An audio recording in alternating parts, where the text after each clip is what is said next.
big drop in the markets today, I want to bring in our senior business correspondent, Christine Roman. So, Christine, what was that big sell-off all about? You know, Tom, Wall Street reeling from that threat of a new trade war with Europe if President Trump just doesn't get his way, doesn't get what he wants with Greenland. More tariffs on European goods could raise costs for American companies and consumers. And now European leaders, they are readying retaliation. That could hurt American exporters. All of this leading today to what is being called the Sell America trade. Investors dumping U.S. stocks, bonds, and the dollar. En Davos, en enero de 2026, una declaración institucional del primer ministro de Canadá rompió con la norma diplomática habitual, al tratar el orden internacional no como una transición, sino como una ruptura. El valor del episodio radica menos en la frase en sí misma, y más en lo que señala sobre el cambio de comportamiento de las potencias medias, ante un sistema que ya no funciona como antes. En enero de 2026, durante la reunión anual del Foro Económico Mundial en Davos, el primer ministro de Canadá, Mark Carney, subió al escenario principal con un discurso que, a primera vista, parecía seguir el guión diplomático habitual.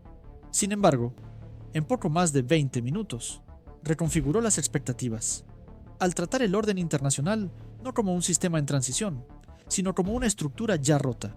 La frase clave, el antiguo orden no volverá, no se pronunció con estridencia ni con acusaciones, pero produjo repercusiones inmediatas entre cancilleres, ministros de defensa y observadores institucionales atentos al vocabulario que señala un cambio real de comportamiento. El discurso no rompió alianzas, ni anunció tratados, pero desplazó el centro de la narrativa institucional que durante décadas había sustentado el papel de Canadá como socio predecible y moderador dentro del sistema occidental. El impacto del episodio no se limitó a lo que se dijo en ese escenario. En conversaciones privadas entre asesores y en reuniones paralelas organizadas, al margen del evento principal, el discurso pasó a ser examinado, no como un gesto aislado, sino como una posible anticipación de un movimiento más amplio, entre potencias medias, que buscan reposicionarse ante la creciente imprevisibilidad del sistema global, al rechazar la ficción de que la arquitectura multilateral sigue siendo funcional. Carney inauguró públicamente una postura que se había estado cultivando discretamente entre bastidores en la diplomacia canadiense, la de que ya no es posible confiar en pactos que operan según reglas desiguales, en los que los más poderosos se reservan el derecho de incumplir las normas cuando les conviene. Este cambio de tono tiene implicaciones, al afirmar que poner el cartel en el escaparate, en alusión a la expresión de conformidad repetida incluso por quienes ya no creen en las reglas, ya no es sostenible. El gobierno canadiense hizo más que declarar su cansancio retórico. Envió una señal a aliados y rivales de que está dispuesto a probar nuevas formas de inserción internacional con mayor margen de autonomía, incluso si ello implica riesgos políticos y comerciales. La negativa a permanecer en la actuación institucional de un sistema vacío fue interpretada por los diplomáticos europeos presentes como una invitación a revisar conjuntamente las estructuras cooperativas existentes, especialmente aquellas que han demostrado su fragilidad ante las sucesivas crisis en áreas como la energía, la logística, la tecnología crítica y la seguridad regional. Históricamente, Canadá ha construido su política exterior basándose en la confianza, en la previsibilidad institucional del sistema global. Se ha beneficiado de tratados multilaterales, alianzas militares consolidadas y flujos comerciales estables para garantizar la prosperidad interna y la proyección diplomática. Al declarar que este acuerdo ha perdido su funcionalidad, Carney no rompe con el pasado canadiense, sino que lo reposiciona. El nuevo discurso no niega la importancia de las alianzas tradicionales, pero propone que el mantenimiento de estas asociaciones debe responder a criterios de interés recíproco, estabilidad sistémica y coherencia entre el discurso y la práctica. En otras palabras, la legitimidad de un acuerdo dependerá, a partir de ahora, menos de su historia y más de su capacidad real para proteger los intereses canadienses frente a un orden en erosión.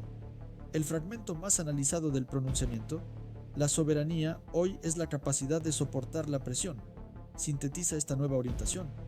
La frase no solo define una nueva métrica de autonomía, sino que también sugiere que los países medianos deben reorganizar sus prioridades si quieren seguir ejerciendo influencia sin estar sometidos a chantajes políticos, sanciones comerciales o dependencia logística. Canadá no busca aislarse ni abandonar sus compromisos internacionales. Por el contrario, su plan es ampliar las redes de cooperación funcional, basadas en la convergencia de valores y la complementariedad estratégica, pero sin aceptar relaciones asimétricas, disfrazadas de asociaciones normativas. La reacción inmediata al discurso de Carney se caracterizó por una combinación de cautela y curiosidad. Los representantes de la Unión Europea reconocieron, en una nota, la importancia de reevaluar los fundamentos del orden internacional ante los retos contemporáneos. Las delegaciones asiáticas mostraron interés en pactos plurilaterales temáticos, según los modelos propuestos. En los pasillos de la delegación estadounidense, el tono fue más reservado, aunque no se formuló ninguna crítica formal. Fuentes vinculadas al Departamento de Comercio expresaron su preocupación por la posibilidad de que Canadá esté adoptando, aunque de forma sutil, una estrategia de distanciamiento operativo de Estados Unidos en sectores clave como la energía, la defensa cibernética y los suministros críticos. Por el momento, no se trata de un cambio brusco de alineación, pero la introducción de una nueva gramática institucional basada en el realismo fundamentado en valores y la diversificación estratégica activa reconfigura los términos de la relación con los aliados tradicionales. La mención a los acuerdos con el sudeste asiático, los tratados con la Unión Europea y los acercamientos con los países del Golfo no fue accidental. Indica una elección deliberada de redes que, aunque no sustituyen a los grandes bloques, reducen la vulnerabilidad canadiense en caso de disfunción en los ejes tradicionales. El canal sigue atento a este cambio de paradigma que puede redefinir el papel de los países medianos en la escena internacional, no por confrontación directa, sino por el rechazo estratégico a seguir aplicando un modelo que ya no ofrece los resultados prometidos. Es en este contexto que el discurso del primer ministro canadiense en Davos adquiere una mayor relevancia, no solo por el contenido específico de sus declaraciones, sino por la forma en que articula diferentes ejes institucionales que venían funcionando de manera fragmentada. Al proponer una reformulación de la presencia internacional de Canadá, Carney no convocó a una ruptura inmediata con las alianzas vigentes, sino que sugirió que, a partir de ahora, el mantenimiento de estas alianzas dependerá de criterios más objetivos, de reciprocidad estratégica, convergencia de valores operativos y distribución equilibrada de riesgos. Este cambio de énfasis transforma la forma en que las potencias medias dialogan con las estructuras dominadas por los grandes actores geopolíticos, especialmente en áreas como el comercio, la defensa y la tecnología crítica. A partir de este punto, se hace visible una convergencia entre tres grandes frentes de actuación que en contextos anteriores funcionaban bajo una coordinación meramente informal: la defensa del territorio, la estabilidad de las cadenas productivas y la integridad de los canales digitales y financieros. La propuesta de resiliencia compartida, introducida discretamente por Carney, se inscribe en un esfuerzo más amplio por redefinir los parámetros, mediante los cuales los estados sin hegemonía militar plena pueden garantizar la previsibilidad económica y la soberanía decisoria. El concepto se aleja de la lógica de dependencia mutua, típica de la globalización lineal, y se acerca a un modelo en el que la solidez interna es una condición previa para cualquier forma de compromiso internacional duradero. En los meses previos a Davos, el gobierno canadiense ya había dado señales de esta nueva dirección. Se aceleraron las reformas internas para reducir las barreras a la inversión productiva, recalificar las políticas de incentivo a la innovación y reestructurar la legislación energética, con un enfoque en la autonomía a medio plazo, la creación de un fondo soberano destinado a la transición tecnológica y la firma de pactos bilaterales con países como Finlandia, Japón y Alemania. Apuntan a un intento de reequilibrar la exposición externa de Canadá, sin recurrir a políticas aislacionistas. En cambio, la propuesta es construir un modelo de integración selectiva mediante pactos basados en la complementariedad real y no solo en la afinidad política declarada. Esta convergencia ayuda a entender por qué el discurso de Carney evitó términos como desacoplamiento o desvinculación, en favor de expresiones como geometría variable y ajuste estructural compartido. La diferencia no es meramente retórica. La geometría variable sugiere la formación de alianzas específicas, por tema o sector, que no exigen una adhesión irrestricta, ni sustituyen a las instituciones tradicionales, sino que funcionan como zonas de acción coordinada, entre actores con intereses operativos comunes. Este modelo ya se ha probado en pactos climáticos, consorcios de semiconductores y acuerdos de ciberseguridad en los que la adhesión es modular y flexible. El discurso canadiense solo ha formalizado esta práctica en curso, al presentar la resiliencia interna como pilar de la nueva política exterior. Carney estableció un vínculo directo entre la gobernanza interna y la proyección externa. Con ello, Canadá busca no solo protegerse de los choques sistémicos, sino también aumentar su margen de maniobra frente a la volatilidad de las decisiones de las potencias más grandes. La experiencia acumulada en los últimos años, desde las tensiones arancelarias con Estados Unidos hasta los embargos cruzados entre China y Europa, ha consolidado entre los responsables políticos canadienses la percepción de que la previsibilidad institucional no puede depender de la buena voluntad circunstancial de los actores dominantes. De ahí la necesidad de rediseñar los acuerdos en función de su funcionalidad y su capacidad para resistir los ciclos de contracción entre bastidores en la OTAN, la OMC y los foros vinculados al G7. La nueva posición canadiense ya comienza a interpretarse como catalizador de una posible reorientación más amplia. Representantes de países como Australia, Corea del Sur y Noruega han mostrado interés en explorar mecanismos de coordinación similares, sobre todo en temas relacionados con la transición energética, la gobernanza de los datos y la defensa territorial, en zonas de creciente disputa geopolítica. Aunque aún sin una estructura formal, estas conversaciones apuntan a un intento de reformular el campo de acción de los países medianos, no a partir de una reacción a la hegemonía, sino del reconocimiento de vulnerabilidades comunes y de la disposición a enfrentarlas de manera colaborativa. En el ámbito legislativo, el Parlamento canadiense también ha comenzado a integrar este nuevo paradigma en sus instrumentos normativos. Se han acelerado los proyectos de ley destinados a la protección de cadenas críticas, la seguridad alimentaria y la trazabilidad tecnológica, con el argumento de que la exposición excesiva a puntos únicos de suministro representa un riesgo estructural para el modelo económico nacional.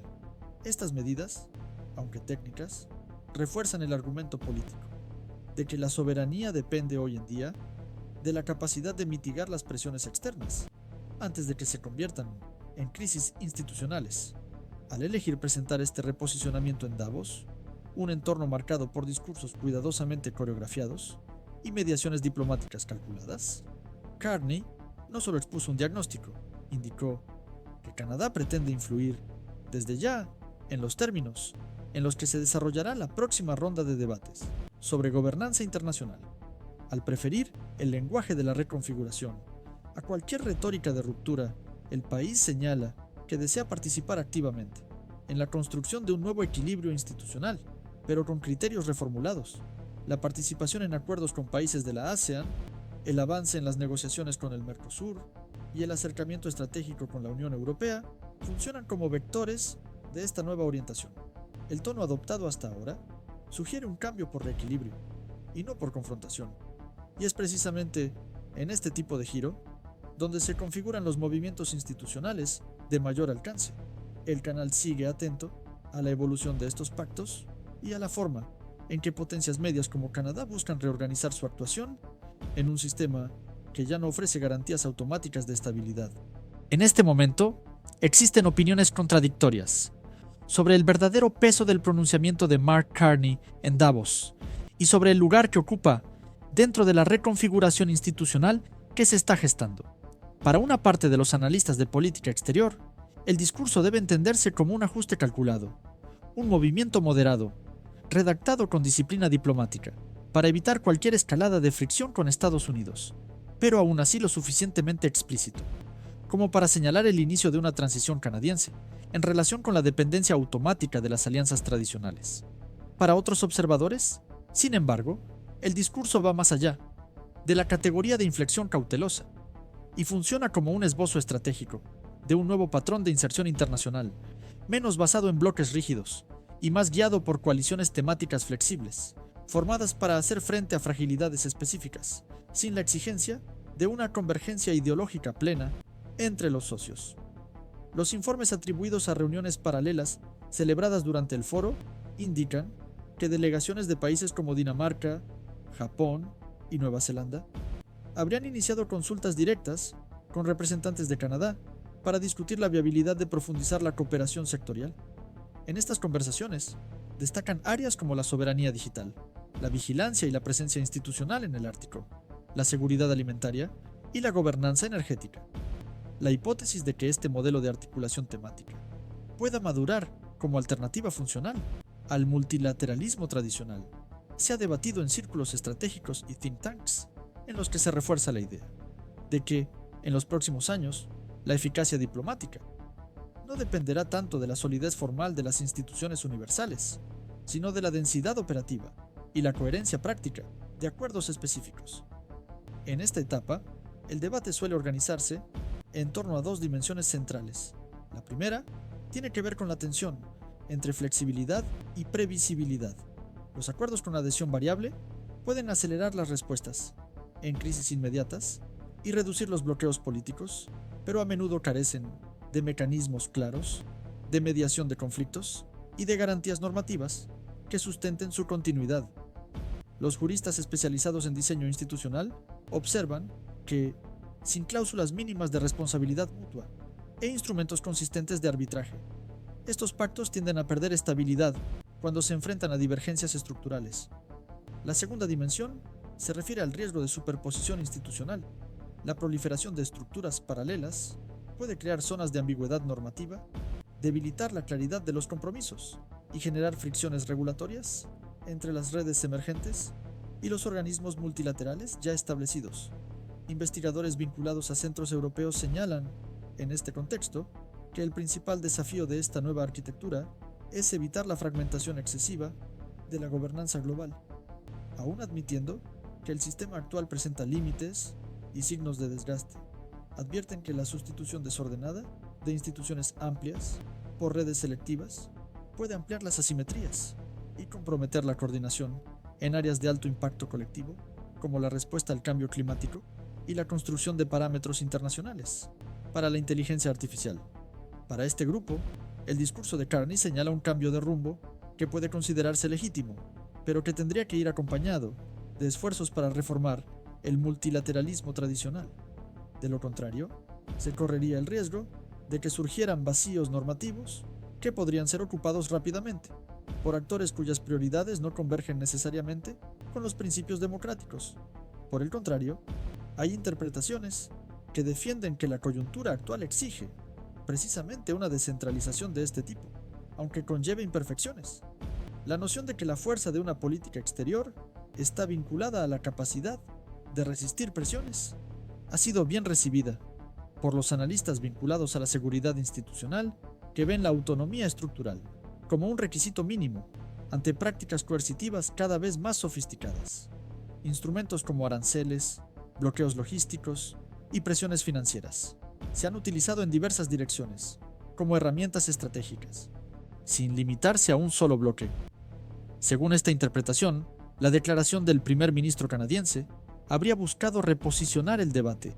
La vulnerabilidad no puede abordarse únicamente mediante negociaciones tradicionales y declaraciones formales de asociación, sino también mediante el fortalecimiento interno, la redundancia de las cadenas productivas y la diversificación estratégica de socios y rutas. Aún así, no se ha consolidado un consenso sobre el alcance de este reposicionamiento. La elección de palabras, cuidadosamente calibrada para evitar antagonismos directos, sugiere que el gobierno canadiense está tanteando los límites antes de asumir compromisos definitivos con un nuevo acuerdo. Es plausible que la transición se produzca de forma gradual, condicionada por las reacciones de los aliados, la evolución de las cadenas de suministro y acontecimientos inesperados que pongan a prueba la eficacia real de los pactos temáticos, bajo presión. Al mismo tiempo, las señales emitidas en Davos indican que Canadá ya ha superado la etapa de simple incomodidad retórica y ha pasado a operar con una lógica distinta, más orientada a la resiliencia y la selectividad que a la adhesión automática. El escenario, por lo tanto, sigue en proceso de redefinición continua. Aún no existe un modelo institucional alternativo, consolidado y listo para sustituir al anterior, del mismo modo que no hay un colapso formal declarado del multilateralismo tradicional. Lo que se observa es una tensión creciente entre la promesa normativa de estabilidad y la realidad de un entorno marcado por disputas asimétricas, el uso selectivo de las normas y los choques recurrentes entre la soberanía nacional y la interdependencia estructural. En este sentido, el discurso de Carney funcionó como un hito. No rompió con los rituales diplomáticos, pero alteró su contenido, reorganizó las prioridades y reorientó las premisas. En el plano político interno, las repercusiones de esta nueva posición siguen en curso. Los partidos de la oposición presionan para que haya más transparencia sobre la naturaleza y el alcance de los nuevos acuerdos en negociación, mientras que los sectores empresariales exigen garantías de previsibilidad fiscal y seguridad jurídica durante el periodo de transición. Paralelamente, los gobiernos provinciales intensifican los debates sobre la autonomía energética, la reindustrialización estratégica y la gestión de las cadenas productivas, temas que hasta hace poco no ocupaban un lugar tan urgente en la agenda pública. Esto sugiere que Davos no fue solo un gesto externo, también fue una señal interna que orientó el debate interno sobre política económica, comercial, industrial y de defensa. Entre los actores internacionales, la respuesta más significativa provino de la Casa Blanca. En una declaración posterior al evento, un portavoz del Departamento de Estado reafirmó la importancia de la asociación histórica con Canadá y afirmó que Estados Unidos sigue con atención las transformaciones institucionales en curso en los países aliados. Aunque la formulación mantuvo el tono diplomático, indica que la declaración canadiense se percibió como un elemento de cálculo estratégico y no como mera simbología. La interpretación es que el discurso se incorporará a las futuras negociaciones bilaterales, especialmente en áreas sensibles, como la defensa en el Ártico, la gobernanza de datos y la cooperación energética. Lo que se observa, por lo tanto, es un cambio institucional en fase avanzada, aún sin una arquitectura definitiva, pero lo suficientemente sólido como para desplazar los parámetros anteriores. Canadá no parece buscar el aislamiento, ni sustituir bloques por coaliciones cerradas.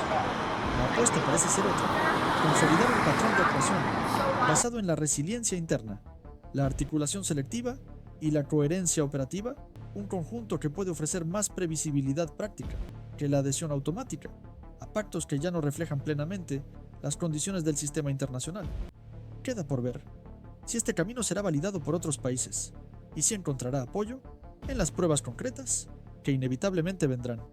El canal seguirá acompañando este proceso, prestando atención a las señales institucionales que indiquen un cambio real de rumbo, no por promesas o rupturas declaradas, sino por la forma en que los propios estados pasan a nombrar y poner en práctica lo que antes se trataba solo como un malestar difuso en el funcionamiento del orden internacional.